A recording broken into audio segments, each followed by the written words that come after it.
Tahun berganti tahun, abad berganti abad, candi-candi ini masih tetap tegak berdiri.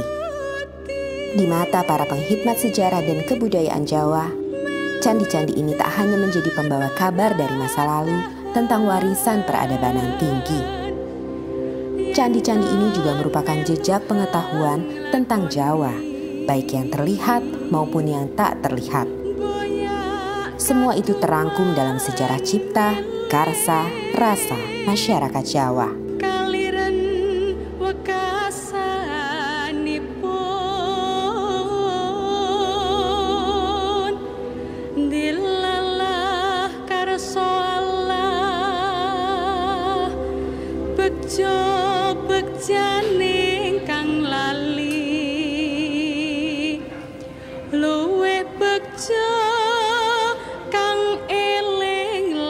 Segenap pencapaian kebudayaan dan kesusastraan Jawa tidak diraih begitu saja dalam waktu yang singkat.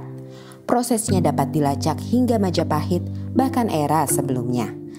Dalam titian waktu, Mataram merupakan puncak dari kejayaan kebudayaan dan kesusastraan Jawa. Jawa pernah mengalami masa yang bisa dibilang mulai dari zaman Majapahit.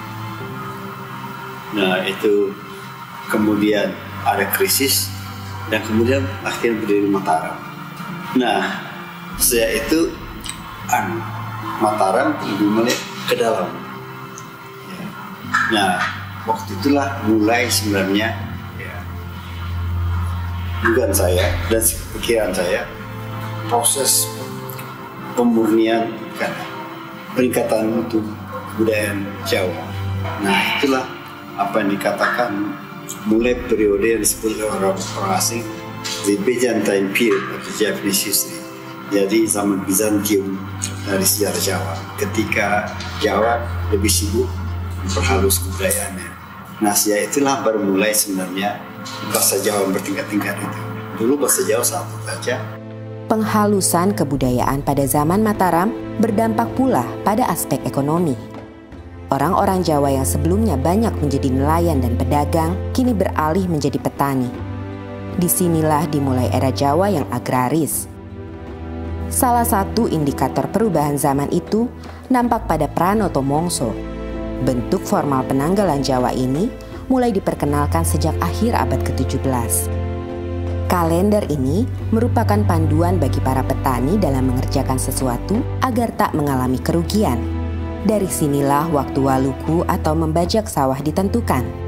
Akan tetapi, penanda bagi para petani dalam Pranoto Mongso tidak sepenuhnya dapat berjalan ketika diberlakukannya kultur stelsel atau tanam paksa yang sangat menyengsarakan petani karena sistem pemerintahan kolonial yang sangat buruk. Pemerintah kolonial menekan petani dengan memaksa menanam hasil komoditas yang seluruhnya harus disetorkan kepada pemerintah. Ditambah dengan para pejabat lokal yang haus akan harta dengan menjilat penguasa, menyebabkan rakyat miskin menderita kelaparan yang menjurus pada meningkatnya angka kematian. Setelah Mataram pecah dari Surakarta dan Jogja, dan Surakarta malah pecah dengan Mangkunegaran, dan kemudian 19 terakhir Jogja juga dipotong dengan Paku Alaman ya. Itu Jawa mungkin lihat ke dalam. Dan lagi juga Jawa yang berkeliaran sudah tidak ada lagi. Dulu waktu perang Diponegoro itu sebagian besar mungkin Diponegoro itu orang berkeliaran keliling itu. Ikut. Kemudian setelah Belanda berkuasa, Jawa itu kan dikenakan kultur stelsel harus menetap. Memang pada pertengahan abad ke-19 terjadi perang yang begitu banyak ya, tidak hanya di Jawa, di Sumatera Barat ada perang Patri, di Jawa Tengah, di Jawa lah itu ada perang Diponegoro, dan juga ada gejolak yang luar biasa di Belanda juga ya, di dalam negeri, sehingga hal tersebut ternyata menguras habis kekuatan ekonomi pemerintah Belanda itu. Nah, untuk mengatasi itu semua, Belanda mempunyai satu program yaitu Kulturstelsel, yaitu sebetulnya semacam peraturan di bidang pertanian ya, dan kemudian bisa kita dipahami oleh beberapa ahli sebagai istilah tanam paksa. Memang Kulturstelsel itu diperuntukkan untuk mengembalikan kekuatan ekonomi Belanda yang pada saat Hindia Belanda yang pada saat itu memang betul-betul bankrupt, bangkrut mereka oleh karena kebutuhan-kebutuhan untuk mencukupi biaya perang mereka. Selama abad 19 di Jawa itu banyak sekali pemberontakan. Tidak hanya di Ponorogo, juga itu sudah perang itu. Ini pemberontakan desa. Itu sebagian besar dipimpin oleh para ulama desa. Jadi yang kira tidak hanya di Ponorogo itu perang besar, tapi sesudah itu masih hampir tiap tahun sampai akhir abad 19, sampai tahun 1900 masih ada satu di sana berontak-berontak. Nah, untuk mengatasi itu, untuk mengatasi adanya konflik-konflik dan memperkecil adanya perang terbuka antara pemerintah kolonial Belanda dengan para pribumi Jawa, maka dibentuklah satu lembaga yang dinamakan Het Instituut voor de Javaanse-taal itu, sebagai lembaga yang bertujuan untuk mengurangi konflik. Yang kedua, memberikan bekal kepada para administrasi pada pegawai Belanda yang bekerja di Jawa. Nah, pemahaman dengan terhadap kebudayaan lokal yang baik itu diharapkan mampu mengurangi konflik. Itu sebenarnya tujuan awal daripada lembaga itu. Het Instituut voor de Javaanse-taal te Surakarta yang didirikan di Surakarta pada 1832 oleh Johan Frederik Carl Greica adalah sebuah lembaga kebudayaan yang mempelajari sastra dan kebudayaan Jawa. Disinilah Javanologi untuk pertama kali muncul. Secara terminologis, Javanologi itu kan disusun dari dua kata. Java merujuk di situ batasan budaya, juga bukan batasan administratif ya, tapi batas budaya, dan logos itu pengetahuan. Jadi Javanologi adalah set pengetahuan dan keterampilan tentang kebudayaan Jawa. Itu arti Javanologi. Di dalam Het Instituut voor de Javaanse-taal itu bidang-bidang yang dipelajari di sana adalah bidang sastra, bidang bahasa, bidang kebudayaan, wayang, bahkan wajib itu mengetahui yang notabene semua itu menjadi butir-butir yang paling menonjol dalam kebudayaan Jawa, falsafah Jawa. Dia harus tahu. Mempelajari bahasa, entah kaitannya dengan pemerintahan ataupun juga dengan nanti kaitannya dengan sastra, tapi mempelajari bahasa daerah tanah jajan itu sangat penting. Karena itulah pemerintah Belanda juga mendirikan semacam lembaga pendidikan bagi para pegawai untuk mempelajari bahasa.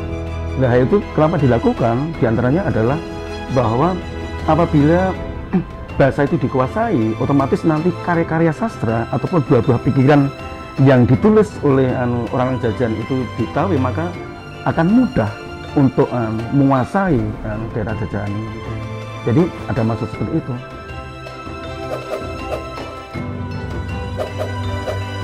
Di tengah meningkatnya popularitas Javanologi kala itu, seorang pujangga bernama Ronggo Warsito kerap menjadi rujukan para Javanolog karena pemahamannya dianggap mendalam terhadap kebudayaan dan kesusastraan Jawa, khususnya Jawa kuno. Ronggo Warsito itu adalah pujangga yang luar biasa, dan beliau ini di dalam mencipta karya ini meliputi 12 bidang ya. Ada bidang kesastraan, ada bidang pendidikan, ada bidang pengetahuan bahasa, ada bidang filsafat, ada bidang pedalangan, pengetahuan alam, bidang seni suara, babat, ramalan atau jonggo itu hanya 2, Jokolodang dan Jolbelio. Kemudian silsilah dan perkamusan. Jadi ada 12 bidang. Nah, yang paling banyak itu kesastraan itu 24 judul. Ronggo Warsito adalah seorang tokoh munculnya sastra Jawa baru jenis geguritan. Karena sebelumnya bisa dikatakan ada karya sastra itu hanya puisi dan prosa. Puisi adalah tembang, prosa adalah gancaran. Gancaran adalah prosa. Sedangkan yang kategorinya itu geguritan adalah puisi, tetapi bukan tembang, itu belum ada. Yakni di dalam Serat Joko Lodang, yang itu dikategorikan tembang bukan, tetapi dikategorikan prosa bukan. Dan secara kebetulan di dalam satu bait tulisan awal dari Serat Joko Lodang itu juga ada sandiasmonya. Kalau dibaca dari atas ke bawah, suku kata yang pertama akan berbunyi Ronggo Warsito Boso Kadaton, sedangkan yang suku kata terakhir setiap baris bila dibaca dari atas ke bawah akan berbunyi Boso Kadaton Ronggo Warsito. Memahami Jawa kuno memiliki arti penting bagi Javanolog. Dengan memahaminya, maka akan mendatangkan keuntungan, ketenaran, dan kehormatan. Namun, tidak demikian bagi pujangga seperti Ronggo Warsito yang hampir tidak mendapatkan apapun sebagai informan bagi Javanolog atau pemerintah kolonial. Zaman dulu kan segalanya kan sensitif ya, apa-apa saja mungkin bisa dilaporkan ke Belanda, sehingga kan Belanda kan sangat berkuasa atas Sunan, dan Sunan mungkin juga agak pikir-pikir kalau ada warganya atau penggawa keraton itu yang menentang pada Belanda. Makanya ya salah satu cara di dalam mengungkapkan hal seperti itu dengan cara simbolis. Kalau terang-terangan jelas nggak mungkin seperti ini. Dia menulis tentang misalkan saja di dalam Serat Kolotido misalkan saja. Isi awalnya memang hanya berlaku, dia mengkritisi keadaan kondisi kerajaan. Mangkyo derajating praja kawuryan wasunyaruri, rurah pangrahing ukara karana tanpa palupi.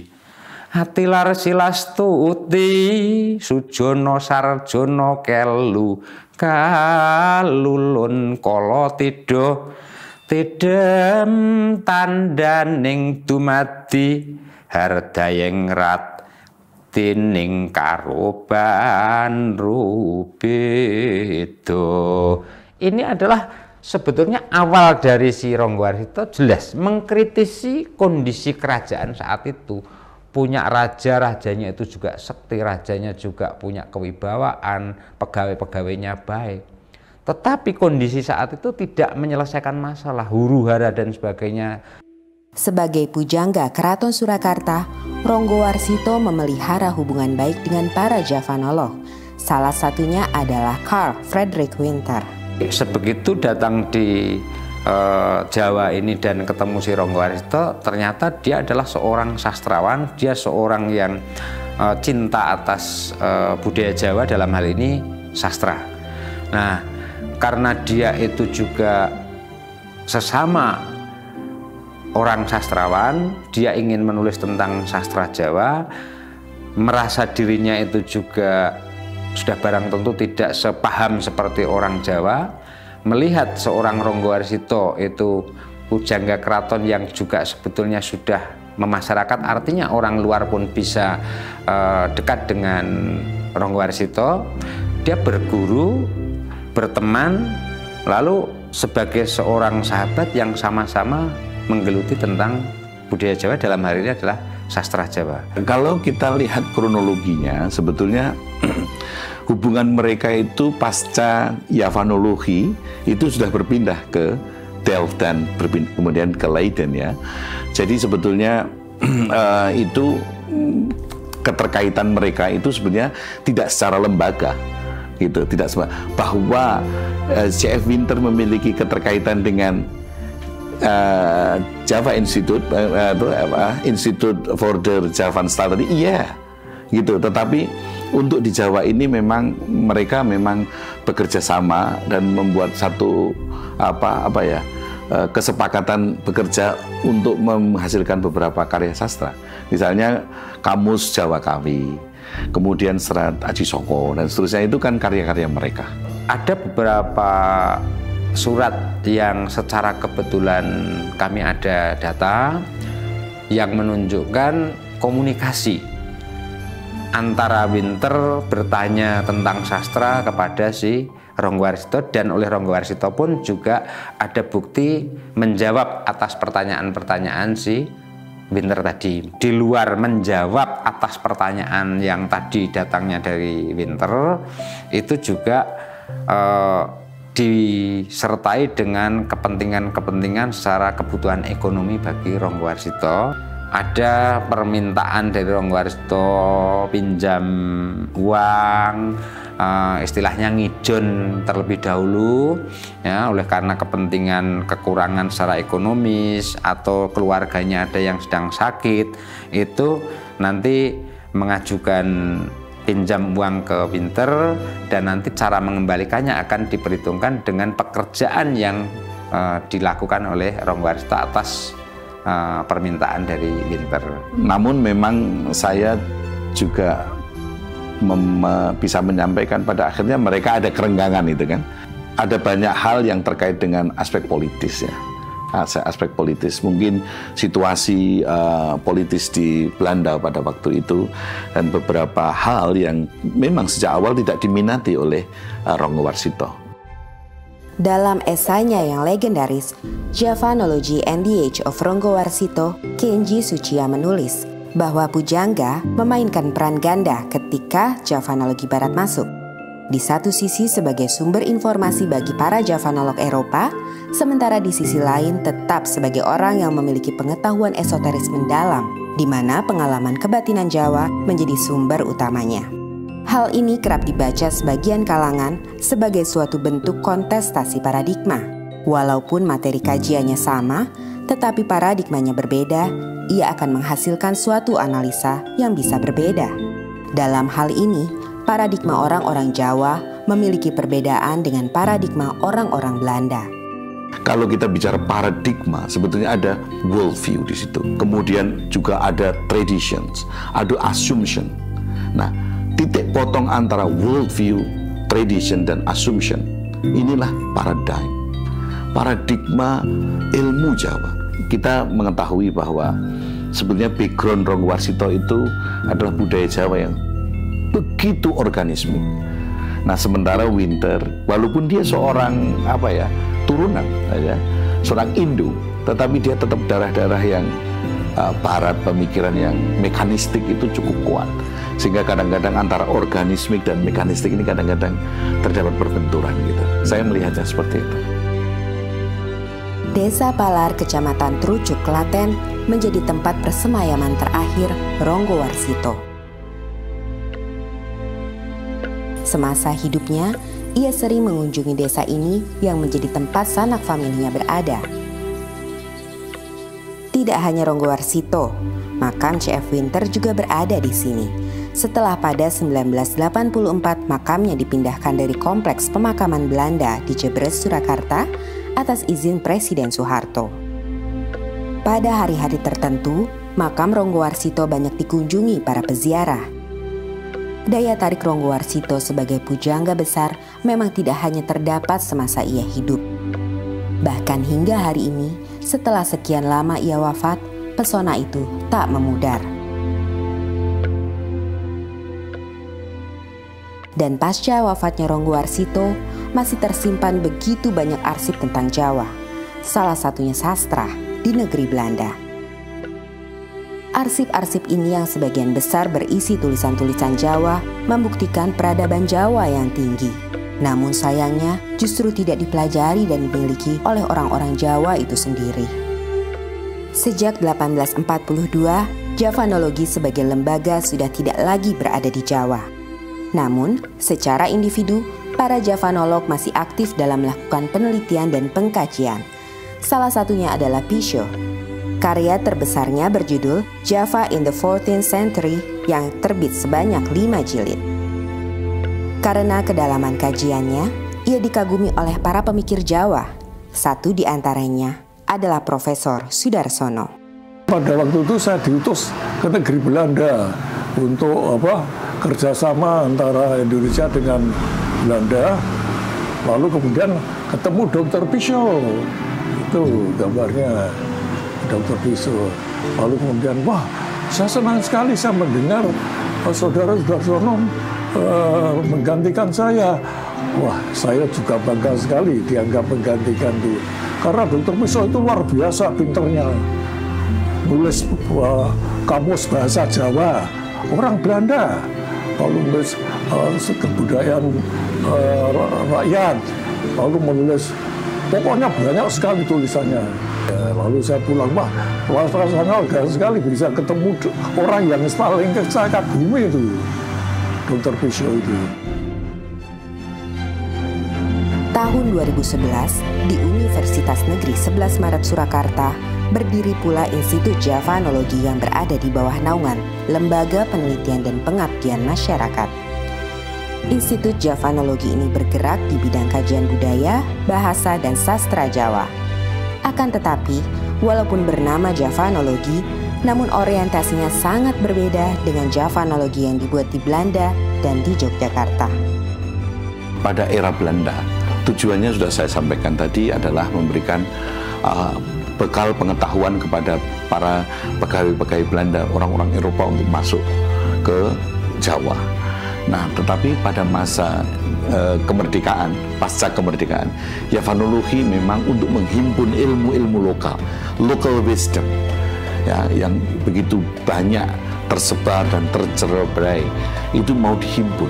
Nah, sekarang di era kami itu Institut Javanologi tidak hanya menghimpun, yang sudah dihimpun itu dicoba untuk ada hilirisasi temuan-temuan pada saat itu. Misalnya begini, di dalam Centini bab 3 itu disebutkan bahwa seorang tokoh di situ dia menderita penyakit kelamin yang sudah tidak bisa disembuhkan, dan pada saat itu muncul tokoh lain, tokoh yang memberi obat. Kalau kamu pengen sembuh, maka kamu harus menyenggamai sapi betina yang sedang hamil. Kami yang membaca itu tentu tidak akan menyarankan seorang untuk itu kan. Nah, kita melihat sebenarnya ada apa di dalam sapi muda yang sedang hamil itu. Kami sudah mencoba membuat satu seminar dengan asosiasi dokter-dokter seksologi, dan mencoba untuk siapa tahu ini menjadi satu solusi penyakit-penyakit yang sekarang ini, AIDS misalnya.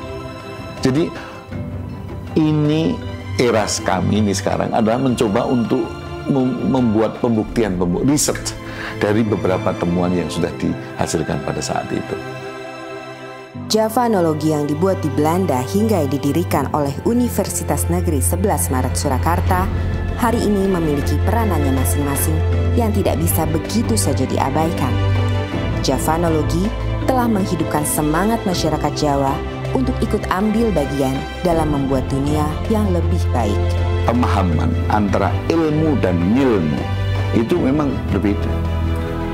Ilmu bisa diekstrakan, tetapi ngilmu itu bagaimana aplikasi, bagaimana itu memiliki manfaat bagi dunia yang lebih cantik, yang lebih harmonis.